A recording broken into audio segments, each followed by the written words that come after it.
Hey everyone, so for today's video I'm going to be taking a quick look at FPS combat specifically against NPCs. So I'm just going to go over what you need to get started doing some of these missions if you haven't done them before, and if you have, hopefully this video will be helpful in comparing the AI in 3.10, since supposedly there have been some more improvements to them in that update. So on the lawful side of things, there are a couple of missions I like to do for FPS combat. Unfortunately I can't really do any of the illegal ones since I've done too many bounties for much to show up in my personal tab. So the first one, and probably the most convenient one, is over in the Crusader area, so I stopped here at Port Olazar to go over some things you'll want to have if you haven't done FPS combat before. So in 3.9, it doesn't seem like armor does that much in terms of damage reduction, so if you don't want to invest a lot into this, then it's definitely not necessary because a full kit can be kind of expensive. But in 3.10 I've heard that it actually applies the damage reduction as it should. You might want to consider getting torso armor at least though, because as you can see here, it increases the number of loadout slots I have for guns, spare magazines, and medpins, and this is useful. It gives you a lot more carrying capacity over just an undersuit. It also gives you a bit of personal inventory space for things like food and water, so it's nice to have something like that. However, any time I found myself dead, it's mostly been caused by desync or lag, so the armor wouldn't have helped me in that case anyway, so it's definitely up to you on whether or not you want to pick it up. Next, heading over to this weapons store, you're going to want to pick up a gun. You do spawn with a pistol, but in my opinion it's worth upgrading because it doesn't do that much damage. I personally like the P4AR because it seems pretty solid, and also most of the NPCs drop them, so you'll be able to use any attachments or magazines you've bought for yours with those as well. And speaking of that, just be aware as you're buying these guns that if you have them out when you die, you'll lose them.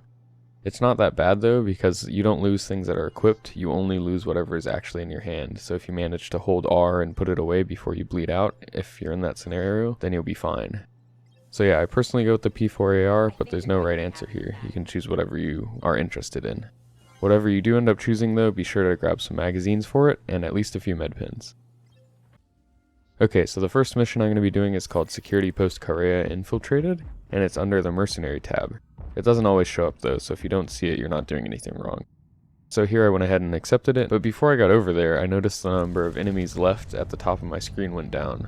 So that's another thing to know about this mission, is that you may run into some actual players there, since Security Post Kareah is a spot criminals can go to clear their crime stats. I did check the bounties to see if it was a wanted player that was there, but since I didn't see anything, I'm assuming either that in this instance it was glitched out and some of the NPCs died, or there was a player there but their crime stat was too low for them to be a bounty. But that is something to be aware of, that you could run into a player. So once you get there, you'll want to enter through one of these upper entrances. The reason is just so that once you're inside, you have a much better vantage point being up here than you would have on a lower level. You don't really have to worry about the AI that much at this point, but if you get multiple ones shooting at you, then you can get in trouble. So I cleared these guys out pretty easily. They're more mobile than they've been in the past, but I do hope 3.10 makes them a little bit more reactive, because right now they don't feel like much of a threat. I know a lot of it's related to server performance, and their actual behavior might be just fine on a server that's not so overloaded, but whatever it is, it doesn't work correctly at the moment.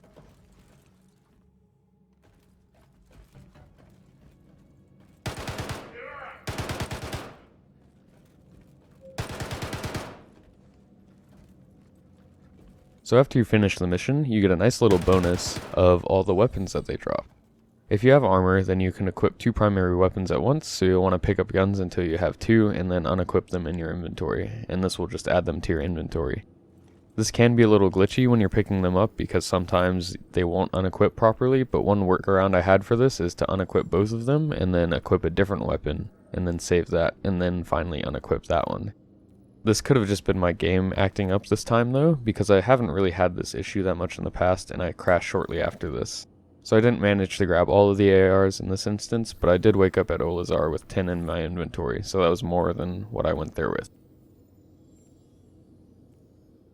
So yeah, especially if you manage to pick up all of the guns, after just doing one of these missions once, you'll be pretty set on weapons.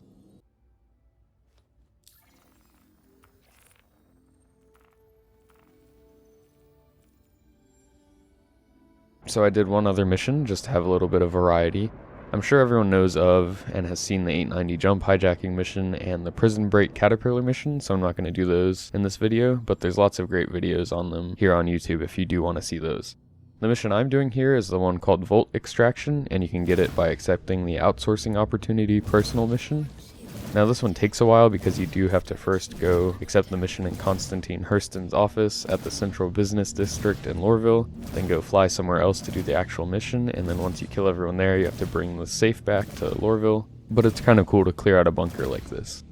There's not many tips I can give you on this one since there's only one entrance, but as long as you take the time to clear everything out, you'll be fine with how the AI are at the moment. And this mission also has that bonus of giving you a ton of free P4 ARs.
So just to wrap up, there's definitely some improvements to be made in FPS combat, especially against AIs, but I'm excited to see what changes 3.10 will have. And also I've heard that there's a new mission similar to the 890 jump and caterpillar missions that's going to be added, so that'll be fun to play. So hopefully this video either helped you get started with FPS combat or at least was entertaining, and thanks for watching.